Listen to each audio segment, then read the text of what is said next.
5 months ago, I posted my last YouTube video. And then I completely disappeared. I need to know everything, who and the what and the where, I need everything. Trust me, I hear what you're saying. Today, I want to tell you the real story of what happened and how losing my job changed everything. See, I was trying to build something meaningful while splitting myself between my 9 to 5 and creating content. And this isn't just a video about why I stopped. It's about what happens when life forces you to make a decision between remaining comfortable or betting on yourself. Firstly, let's just touch on how much of a win it is to be able to successfully juggle a full-time job and creating content. If you've done that before in any capacity for a month or 2 or 3, well done and kudos to you, because having been in that place myself, I know exactly how hard it was. I did it for around about 1.5 years, and it increasingly was getting more difficult, especially as you build a level of success in your creative field.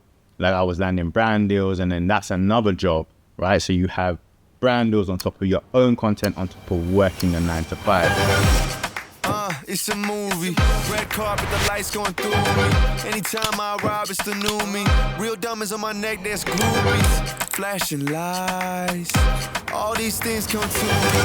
But of course, the longer it goes on, the harder it gets. And especially when you're watching like other creators being able to post daily and you're struggling to post twice a week, for example, you start to think, is it just me? Is it just me? So it is extremely difficult, but if you've done it in any capacity, hats off to you, man. Like, it's a big deal. So don't ever undervalue yourself or undersell yourself. If you're in this position right now, you deserve all the props, trust me. But just when I was getting to a place where I thought I would have to make a decision myself and choose either or, the decision was actually made for me. My work let me know that I was no longer required, and that was weird. I had mixed feelings actually, because you finally kind of get this realization, actually this is the time I've always wanted. I wanted to, have the abundance of time to execute on the plans I want to do, create my own business, go full-time, etc. Same time, all the relationships you built there and the loss of a routine and structure, no one really talks about it, but it is actually quite hard to transition from that to not having that. It was both scary and liberating all at the same time, because I had made up my mind a long time ago that if I was to ever leave this job, I'm betting on myself and going all in on creating content and running my business full time. For context, over the past 1.5 years, I already started building my personal brand online and landed brand deals with the likes of Adobe, Amazon, Asus, to name a few. So I don't regret for a single second all that time I spent while I was in my 9 to 5 building that on the side, because now it's giving me the confidence to know that actually I can actually make it on my own out here and that there is money to be made. So if you're in that position where you're unsure if you should start while you're in the 9 to 5, just start. It's absolutely worth it in the long run. And it does take a little bit of time to get it off the ground. What have I learned since being a full-time creator? Undoubtedly, the number one, top of the list, is time management and discipline, irreplaceable skill set. This is something, if you're bad at, you need to get really, really good at really fast, because you'll notice that hours just whiz past when you don't have a structure and an order of doing things, and you kind of just do things randomly in different times of the day. It's not really great. Another thing is, you don't have to follow a 9 to 5 structure. We're so conditioned to think that actually 9 to 5 is our hours of working, but when you work for yourself, that's not true. For example, me, I'm so much more creative in the morning, so I try and do the most creative things like scripting, filming, coming up with ideas, all in the early parts of the day, and I leave kind of like the admin and the pitching and the proposals and all that kind of stuff towards the back end of the day, the kind of more monotonous tasks, if you will. Let's not forget taking care of yourself.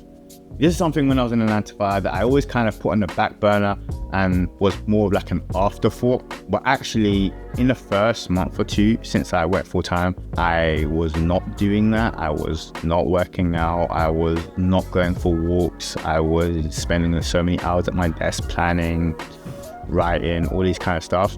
And my body really, really felt it. right? You need to look after yourself and you need to treat yourself as priority number one. Otherwise, all the other systems and other things you want to do just don't matter, because if you feel mash up, you're not going to be productive and the work you need to do is not going to get done. Lastly, I would say challenge yourself.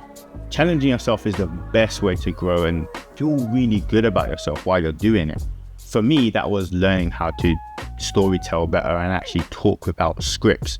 All my past videos have been scripted. This one right here, no scripts, just a few bullet points, and it's really teaching me how to speak to camera in a more authentic way without actually relying on constantly stopping and starting the video and pausing and looking and see what I wrote and then saying exactly what I wrote. Nothing wrong with it, but this is a challenge for me, right? I'm trying to level up and grow as a creator. So if you think I'm doing a good job so far, like the video. It will help me out massively as we continue to grow this channel. Okay, I want to share something with you I saw on Instagram the other day.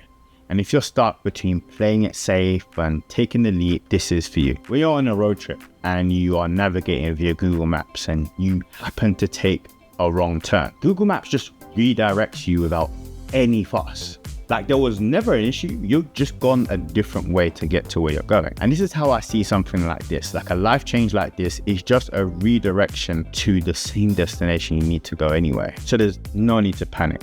If you're in the same situation I am, you have been, or you are by the time you see this, how about we promise ourselves this? We're gonna give it our best shot at doing what I've always wanted to do. If you related to this video in any way, I'd love to hear from you in the comments, and I'd love for you to drop me a like and subscribe, and I'll see you. I said I will see you in the next one. Peace and love every single time. Yes.